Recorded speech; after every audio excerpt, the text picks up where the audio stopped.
اس قرآن کو اور اس دین کو کوئی ختم نہیں کر سکے گا۔ محترم حضرات، رسول اللہ صلی اللہ علیہ وسلم آخری نبی، آپ کے بعد کوئی نبی آنے والا نہیں، تو نبوت کا سلسلہ ختم ہوا، لیکن کار نبوت رسول اللہ صلی اللہ علیہ وسلم کی امت پر ڈالی گئی۔ رسول اللہ صلی اللہ علیہ وسلم کی امت پورے انسان ہیں، لیکن ہم امت مسلمہ اس لیے ہیں کہ ہم نے رسول اللہ صلی اللہ علیہ وسلم کی دعوت کو قبول کیا۔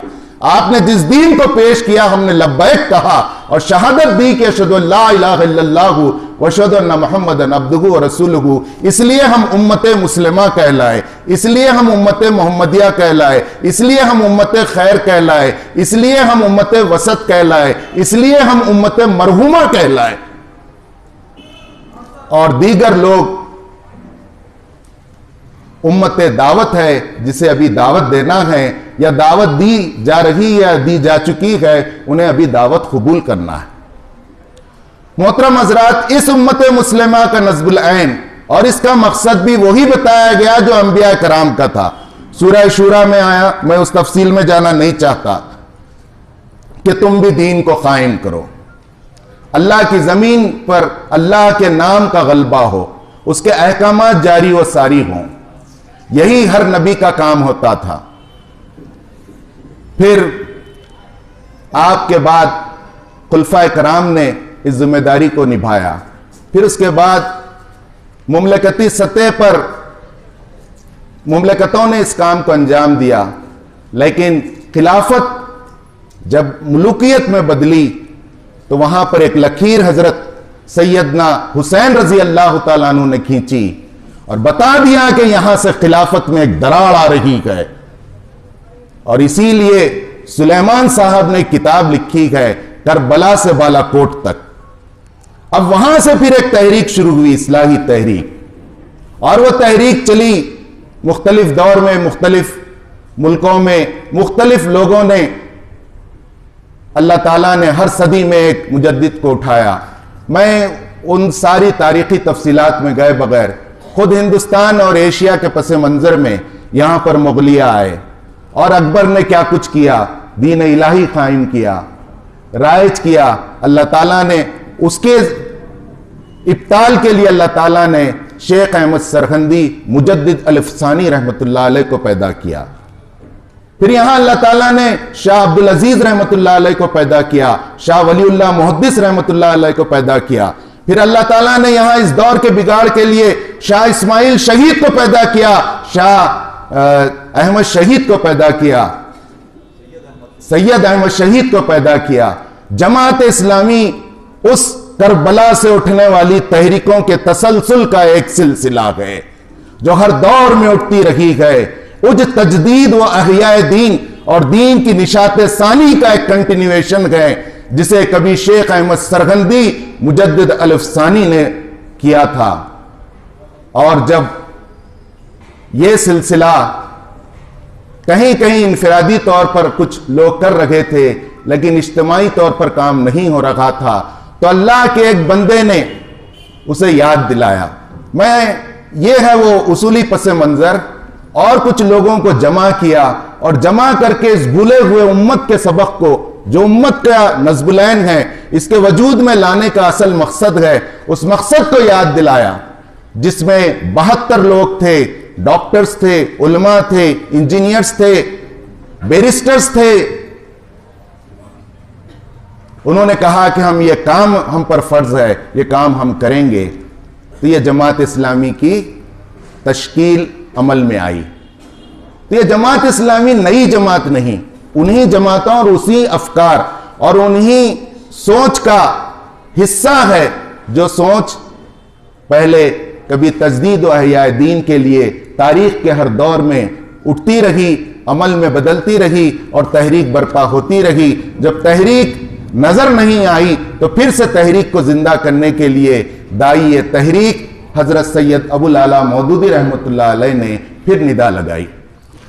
یہ ہے اس کا اصولی پس منظر۔ اسی لیے ہم کہتے ہیں جماعت اسلامی نئی جماعت نہیں۔ اب اس کا تاریخی پس منظر بھی ہے۔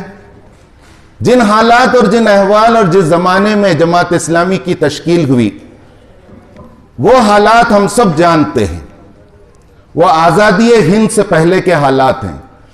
میں ان حالات کی تفصیل میں گئے بغیر جماعت اسلامی کے قیام کے لیے جو تاریخی پس منظر ہے 1930 سے لے کر 1940 کا دہا بڑا اہم ہے۔ پہلی جنگ عظیم کے بعد اور دوسری جنگ عظیم سے پہلے کا مرحلہ، جہاں پر مغربی افکار کا اقتدار پوری دنیا میں چھایا ہوا تھا، اور ان افکار کے متعلق کہا جاتا تھا کہ ان کے اقتدار میں سورج غروب نہیں ہوتا۔ جہاں لوگ سوچ نہیں سکتے تھے مذہب صرف محدود معنی میں عبادت تھا، وہاں مذہب کو ان افکار کے مقابلے میں ایک فکر بنا کر مولانا مودودی نے پیش کیا اور کہا کہ ان سب کا توڑ، ان غیر اسلامی مغربی افکار کا توڑ اسلامی فکر ہے۔ ان دو جنگ عظیموں نے اور ان افکار نے دنیا کو جو کچھ دیا ہے وہ مملکتوں میں بانٹ دیا ہے، اور ان کی دیواریں اور لمبی اونچی کر دی گئیں، اور پھر سوائے استبداد اور ظلم کے کچھ نہیں دیا ہے۔ اگر عدل اور انصاف چاہتے ہو تو یہ دین رحمت ہے، اور اس دین رحمت بھی ہے جو نظام حیات بھی ہے، جسے اپنا کر تاریخ کے ایک دور میں جسے نافذ کر کے محمد صلی اللہ علیہ وسلم نے بتا دیا وہ کام ہمارے کرنے کا ہے۔ اے دنیا والو اٹھو، ہم یہ کام کریں گے۔ تو 1930 سے 1940 کا دور اس لیے اہم ہے کہ مولانا مودودی علیہ الرحمہ اصل متاثر ہوئے سامی شردھانند کے قتل کے بعد، جب شدی تحریک زوروں پر تھی اور سامی اسٹیج سے یہ کہتے تھے نعوذ باللہ رنگیلا رسول جس نے اتنے شادیاں کی، تو ایک رشید نامی بڑئی کا بیٹا اٹھا اور اس سامی کو قتل کر دیا۔ اس کے بعد واویلا مچا دیا گیا کہ اسلام اور اسلام کو ماننے والوں کے اندر عدم برداشت ہے، وائلنس ہے، تحمل نہیں ہے، کیونکہ ان کی تاریخ ہی ظلم اور ستم اور تلوار سے پھیلی ہے۔ مولانا محمد علی جوہر ان حالات میں جامع مسجد دلی میں خطاب کر رکھے گئے اور جمعہ کے خطبے میں کہتے ہیں کوئی ہے مرد مجاہد جو ان حالات کو رخ دے اور بتا دے کہ اسلام کیسے پھیلا ہے اور اسلام کے پھیلنے کی اصل وجہ کیا ہے۔ مولانا مودودی سامعین میں بیٹھے ہوئے تھے، چھوٹے تھے، 20-21 سال کے تھے۔ انہوں نے یہ طے کر لیا کہ انشاءاللہ اس کا جواب میں دوں گا، اور صرف 23 سال کی عمر میں وہ مطالعہ کیا اور وہ علمی تحقیق کی۔ صرف 3 سال کے اندر الجہاد فی الاسلام جیسی مستند کتاب آپ نے، بریک تھرو کتاب آپ نے دنیا کے سامنے پیش کر دی، جس کا کل نچوڑ یہ ہے کہ جہاد بھی اسلام کا حصہ ہے، اسلام آگے بڑھتا ہے، اسے آگے بڑھنے کا حق ہے، جب اسے روکا جائے گا تو جو رکاوٹیں آئیں گی وہ اسے دور کرے گا۔ اور اگر کوئی شخصی طور پر دنیا اور دنیا والوں کے لیے وبال بنتا ہے اور شر بن جاتا ہے تو اس کا خون اسی طرح جائز ہو جاتا ہے، اس کا خون اس طرح کم قیمت ہو جاتا ہے جس طرح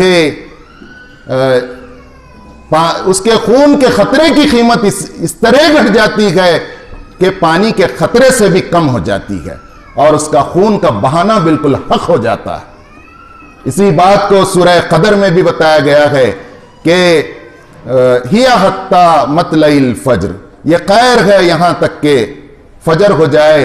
تو مفسرین نے اس میں لکھا ہے کہ اگر کسی فرد کی تباہی کا، کسی قوم پر عذاب لانے کا فیصلہ بھی اللہ تعالیٰ اس رات میں کرتا ہے تو وہ پورے دنیا جہاں کے لیے خیر ہوتا ہے کہ اس سے نجات دلا رہے ہیں اللہ تعالیٰ، اگرچہ کہ بظاہر وہ ظلم اور ایک فساد نظر آتا ہے۔ بہرحال مولانا مودودی نے اس کے بعد ترجمان القرآن شروع کیا، پھر یہ بھی ہے کہ اسلام کیسے پھیلا. مولانا مودودی کے اولین تحریروں میں جہاں الجہاد فی الاسلام ہے، وہیں آپ کی اولین تحریروں میں اسلام کا سرچشمہ قوت ہے. وہ شاید مکتبے میں یہاں موجود نہیں ہے.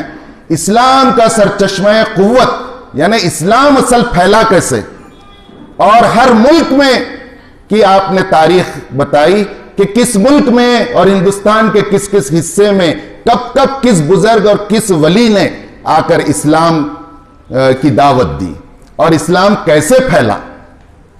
اسلام کا اصل سرچشمہ قوت دعوت دین ہے، یہ آپ نے ثابت کیا. اگر آپ وہ پڑھیں گے تو مولانا مودودی کو اولیاء کرام کے سب سے بڑے حامی پائیں گے اور ہیں. بہرحال ترجمان القرآن آپ نے لکھنا شروع کیا. اس ترجمان القرآن کو آپ حیدرآباد لے کر منتقل ہوئے. آپ کے بڑے بھائی نظام کے پاس عثمانیہ یونیورسٹی میں کام کرتے تھے. بڑے قسم کسی میں ترجمان القرآن نکالا جا رہا تھا. ٹینک بینڈ کے اس طرف جو مسجد پڑتی ہے، اس مسجد کے ایک کمرے سے آپ نکالتے تھے. علامہ اقبال کا زمانہ تھا، لوگ آپ کو ادھر آنے کی دعوت دے رہے تھے. ابھی تقسیم ملک نہیں ہوا تھا. بڑے بڑے علماء کرام ترجمان القرآن پڑھنے کے لیے بے چین رہتے. ایک عالم صاحب تو کہتے ہیں کہ ہم اپنے دالان میں ٹہلتے رہتے جب ترجمان القرآن آنے کا تاریخ ہو جاتی کہ ڈاکیا اب لاتا کہ تب لاتا اور ہم ترجمان القرآن پڑھیں اور دیکھیں کہ مودودی اس ماہ میں کیا بم گراتے ہیں. اس طرح کے زبردست تحریریں مولانا مودودی کی اس دور میں آنے لگیں. وہی ترجمان القرآن کی تحریریں ہیں جسے جمع کر کے پہلے سیاسی کشمکش اول، دوم اور سوم میں چھاپا گیا. اب اسلامی سیاست کے نام سے ان تینوں حصوں کو یکجا کیا گیا اور اس کا ایک آخری باب ہے، چاپٹر ہے، ایک اصلاحی جماعت کی ضرورت. ایک اصلاحی جماعت کی ضرورت کے بعد مولانا مودودی علیہ الرحمہ کو کئی خطوط آئے کہ آپ ہم سب کو بلائیں، یہ کام ہمارے کرنے کا ہے، یہ کام نہیں ہو رہا ہے. کہیں کہیں لوگ نماز کی دعوت دے رکھے گئے، کہیں کلمے کی دعوت دی جا رہی ہے، کہیں ختنہ کی سنت زندہ ہے، کہیں مسلمان صرف داڑھی اور ٹوپی سے جانا اور پہچانا جا رہا ہے. اسلام ایک فکر ہے، اسلام ایک نظام عدل ہے. اسلام اتنی قوت رکھتا ہے کہ وہ باطل سے ٹکر لے اور پھر انسانی مفاد میں ہے. تو ہمیں یہ کام کرنا فرض ہے. مولانا کی تحریروں سے آپ نے 10 سال تک انسانی ذہنوں کو تیار کیا، ان سوچنے سمجھنے والوں کو تیار کیا جو حقیقی معنوں میں اسلام اور مسلمانوں کا مستقبل اس بر صغیر میں دیکھ رہے تھے. اور انہوں نے یہ طے کر لیا تھا کہ ہماری قابلیتیں اور ہماری صلاحیتیں اس کام کے لیے لگنا چاہیے. اور وہ 72 مخلصین تھے جو جمع ہوئے پٹھان کوٹ پہ اور 26 اگست سے 31 اگست تک 4 دن رہے 1941 اور اس جماعت کا نام رکھا جماعت اسلامی. ابھی ہند پاک نہیں لگا. اور اپنا پہلا امیر مولانا مودودی علیہ الرحمہ نیچے بیٹھ گئے. کہا کہ میرا کام بلانا تھا، بلایا. فرض یاد دلانا تھا، دلا دیا، ہو گیا. آپ اپنا امیر وہ چن لیجئے، نظم اور ڈسپلن سے کام کریں. تو سب اتفاق رائے سے مولانا مودودی کو اپنا امیر بنائے. ایک دلچسپ بات چلتے چلتے کہہ دوں کہ پہلا بیت المال جو ہوا وہ 71 روپے 14 آنے کا تھا. اور آج یہ تحریک صرف 57 مسلم ورلڈ میں نہیں بلکہ دنیا کے 250 سے زائد ممالک میں اس بندے مومن کی تحریک اور یاد دہانی پر اور آپ کی تحریروں اور لٹریچر سے متاثر ہو کر اسلام کی نشات ثانیہ کے لیے الگ الگ ناموں سے وہ کام کر رہے ہیں. ادھر ایشین کنٹریز میں زیادہ تر مولانا مودودی اور کچھ جگہوں پر اخوان کے سربراہ جو ہم اثر ہیں مولانا مودودی اور اخوان، جماعت اسلامی اور اخوان المسلمین، وہاں بھی